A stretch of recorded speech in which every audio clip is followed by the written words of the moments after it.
आप तमाम दुनिया के अंदर ट्रांसनेशनल बंदे मारें। Pannu has literally gone out underground. He is literally shaking because assets है, बिल्कुल फ्रीजन ऑन करना चाहिए। सरे के उस गुरुद्वारे से उन सारे फोटो को हटाया तो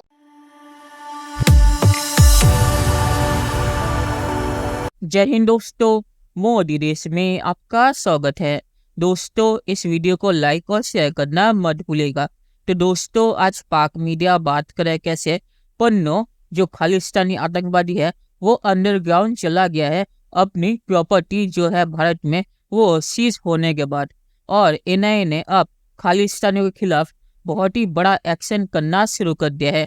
और भारत ने खालिस्तानियों के ओसीआई कार्ड जिसके जरिए वो भारत में बिना वीजा के ट्रैवल कर सकते हैं उन्हें भी कैंसिल करना शुरू कर दिया है। तो एनआईए ने खालिस्तानियों के खिलाफ बड़ा एक्शन अब शुरू कर दिया है और पाक मीडिया इस पे बहुत ही ज्यादा रो रहा है।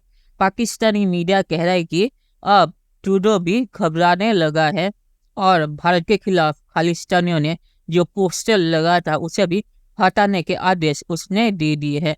तो पाक मीडिया आज इस पे बातचीत कर रहा है।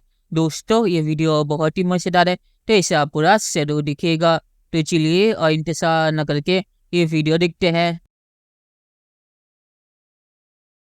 ये बात जो है ये फाइव आइज के रहनुमाओं ने दिल्ली में बात की, फर्दन सब ने, और ये सारी बातें वहाँ हो रही हैं, लेकिन उसके बाद वहाँ पर कोई कोई असर नहीं हो रहा या लोगों से बता। देखिए, आप इस किस्म की सेंसिटिव मामला जो है ना, उसके बाद ये होता है कि यलगार कर देते हैं लोगों को। वो आपको सेंसिटिव टेक्नोलॉजीज देंगे सर, वो आपको वो टेक्नोलॉजी ट्रांसफ़र करेंगे जबकि आपके जो कि उनके पास एक्सक्लूसिव है, वो आपको देंगे कि उसके नतीजे में आप तमाम दुनिया के अंदर ट्रांसनेशनल बंदे मारें।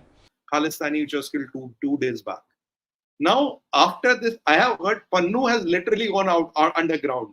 He is literally shaking because here you have Government of India confiscating, NIA taking out all his property and all. And here you have a personal death threat from Lawrence Bishnoi. And looking at the track record, I'm just looking at the track record. I'm not trying to draw any inferences here. Sir, in last 2.5 years, if you look at the complete list of all Chota Bada people, I think it will be around 150 to 200 people which have been eliminated out of India, which were enemies of India. So India was a soft state. हमें डरा के रखा जाता था। कोई हमें democracy के नाम पे डराता था, कोई ह्यूमन राइट्स के नाम पे डराता था, कोई कहता था कि अरबिक कंट्रीज तुमको तेल नहीं देंगे। मतलब हर तरीके से हमको डराया हुआ था। Enough is enough. आप स्टेट को हर बार जो है रैंसम के लिए या हर बार स्टेट को धमकाने लगे। स्टेट हो गया तो गलती हो गई, गवर्नमेंट बन गई तो गलती हो गई। क्या भाई, गवर्नमेंट आई है स्ट्रॉन्ग एक्शन लेने के लिए। तो बिल्कुल पन्नून जैसे लोगों की जो ये गुरपतवंत सिंह पन्नू जैसे लोगों का जो एसेट्स है बिल्कुल फ्रीजन ऑन करना चाहिए।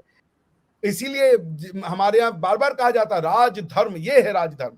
राजा की प्रजा कोई भी हो, पर राजा प्रजा में भेद नहीं कर सकता। इसके लिए हमें वेस्ट की जरूरत नहीं है। तो मॉडर्न आइडियाज होते हैं आरजू जी, मॉडर्न टाइम नहीं होता। तो इसलिए ये वेस्ट, और हमें आपको पढ़ाया ऐसा गया आरजू जी कि हम अपने बारे में छोटा सोचें। हमारी आपकी ये जो हम दबते हैं सर, हम यूरोपियन से दबते हैं। हमारे यहाँ इतना लोगों में कॉम्प्लेक्स है कि आप देखेंगे कि वो अगर किसी एम्बेसडर के साथ बैठे हैं या किसी फॉरेनर के साथ उनकी मुलाकात हो गई है तो आपको फौरन वो पिक्चर्स आपको जो है ना वो सोशल मीडिया पे दिख जाएंगी। और वैसे भी अगर कोई आ जाएगा ये और तो ऐसे उसकी आओ भगत होगी अगर कोई आ जाए किसी के घर पे या वैसे मिल जाए। लेकिन ये और बात है कि वो किसी किस्म का कोई फेवर शेवर कुछ नहीं देते। अगर लोग ये समझेंगे शायद ये कुछ खा पी के फेवर देंगे, कभी नहीं, ऐसा कुछ नहीं होता। लेकिन हम लोग हमेशा से वो हमें कहते हैं ना, हमारे बड़े कहते हैं कि जी आप जहनी गुलाम है, तो वही हमारी अभी तक चलती चली है। आज सरे में क्या हुआ सवेरे सवेरे कि जिस गुरुद्वारे का और मैं फिर कह रहा हूँ, गुरुद्वारा जो है मेरे लिए बहुत सम्मानित जगह है क्योंकि वो सबको खाना खिलाने वाली जगह है। लेकिन ये आदमी उस गुरुद्वारे का गलत उपयोग कर रहा था। ये जो बंदा था, उसने फोटो टांग रखे थे हमारे जो डिप्लोमेट्स थे बेचारे, उनकी जिंदगी खतरे में डाली हुई थी उसने कि ये है गद्दार। आज सरे के उस गुरुद्वारे से उन सारे फोटो को हटाया। तो अगर ये सही थे जस्टिन ट्रूडो तो क्यों उतरवाया उन पोस्टर्स को? अगर वो freedom of speech and expression सही था तो तुमने क्यों उतरवा दिया उन पोस्टर्स? बिल्कुल।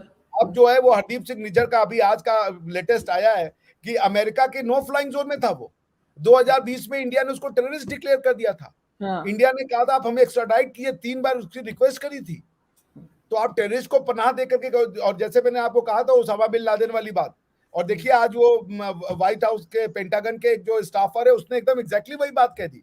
उसने कहा कि हरदीप सिंह निज्जर उतना ही बड़ा प्लम्बर है जितना कि ओसामा बिन लादेन बड़ा इलेक्ट्रॉनिक इंजीनियर था या इलेक्ट्रिक इंजीनियर था।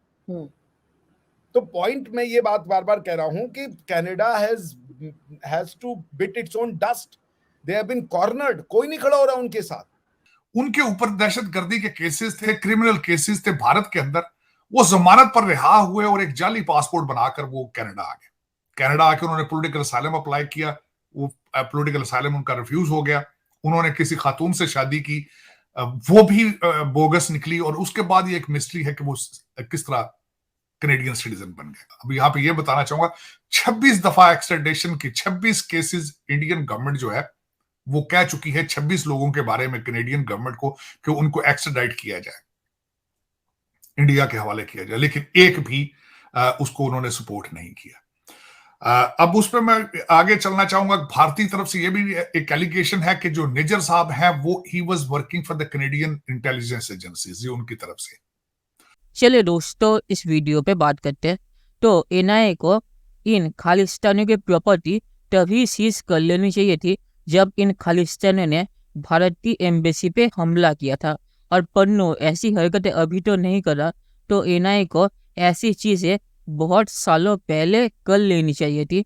और जो लोग भारत की एम्बेसी पे हमला करते हैं उन्हें ओसीआई कार्ड दिया पहले क्यों गया, उन्हें तो ब्लैकलिस्ट कर देना चाहिए। तो ओसीआई कार्ड उनके तभी कैंसिल कर देने चाहिए थे जब उन्होंने भारत पे हमला किया, भारतीय एम्बेसी पे हमला करके, क्योंकि भारतीय एम्बेसी भारत का प्रतीक है बाहर।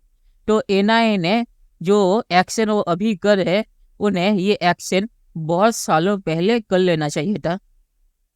और आखिर में मैं ये कहूँगा कि पाक मीडिया से यही कहा कि ट्रूडो जो भारत के खिलाफ एंटी इंडिया पोस्टर खालिस्तान में लगाए थे, जहाँ पे उन्होंने इंडियन डिप्लोमेट के ऊपर टारगेट लगाया था, वो पोस्टर ट्रूडो पहले कहता था कि वो फ्रीडम ऑफ स्पीच है। तो वो अगर फ्रीडम ऑफ स्पीच था तो ट्रूडो ने अभी उसे हटाने के आदेश क्यों दिए? तो इससे पता चलता है कि कनाडा कितना दोगला देश है और वो करीब करीब पाकिस्तान की तरह ही बन रहा है। तो चलिए देखते हैं कि फ्यूचर में क्या होता है। तो दोस्तों, ये वीडियो देखने के लिए बहुत बहुत शुक्रिया, और हमारे चैनल को सब्सक्राइब करना मत भूलिएगा। Thank you very much.